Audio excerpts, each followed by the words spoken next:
Hello. हाँ सोना बोला। का हो 2 साल प्यार कैला हो गए।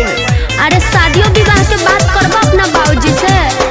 बाबूजी से तो बात कोई ले बनी, लेकिन बड़ा लंबा लिस्ट बनले बने। क्या प्यार भी करोगे और दहेज भी लोगे? वैसे पापा जी क्या क्या लिस्ट बनाए हैं? 10 लाख नगद गहना आहार, 10 लाख के चाही चढ़े के कार, अरे देवे के पड़ी दहेज। का दहेज लगेगा? ना तो फ्री में बियाह कर लेबू। मुँह मारो अरेंज मैरिज के। 10 लाख नगद, 10 लाख के गहना, 10 लाख के कार, तक कहाँ जाइ है करे वाला प्यार? ऐसे बढ़िया तो लव मैरिज बा। कैसे? लहसुन खर्चा एकर। 10 रुपया के बड़ा माला मिलेगा, 10 रुपया से नूर में लगेगा। 20 रुपया और 200 में पंडित जी मैनेज। अरे टोटल 220 शादी संपन्न। अब मुँह का ताकत बढ़ो। ऑरेंज मैरिज के दूर से बोड़ लागो। ठीक है कहतरू, जागो ग्राहक जागो, लड़की लेकर भागो। प्यास गलत कर रहे हो, समाज में गलत असर पड़ेगा। Bachchan ji line change. Okay.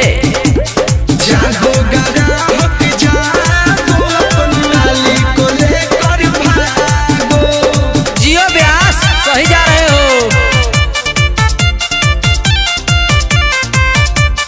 Mixed by Deepak Dilkash।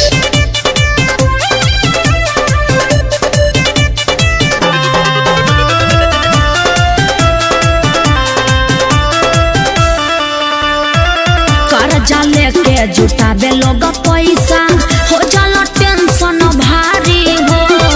तब बियाह नहीं निमन से होला, हो जाला मारा मारी हो। पंडित जी कौन मंत्र पढ़िए पता ना चली। लव मैरिज में इचको ना हो खेला तू, बैंड बजाना बराती हो जलायो सही फूल। लीजिए हो गया गठबंधन। लागत कि अब तहरा समझ में आ गई। साचो बहुत फायदा बा। फायदा बानो नहीं केहू से कुछ मांगो। तो कृपया ध्यान दे। जागो ग्राहक जागो, लड़की लेकर भागो।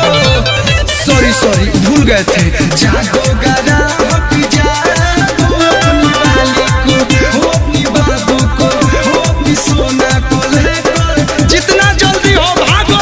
प्यास बड़ा बानू।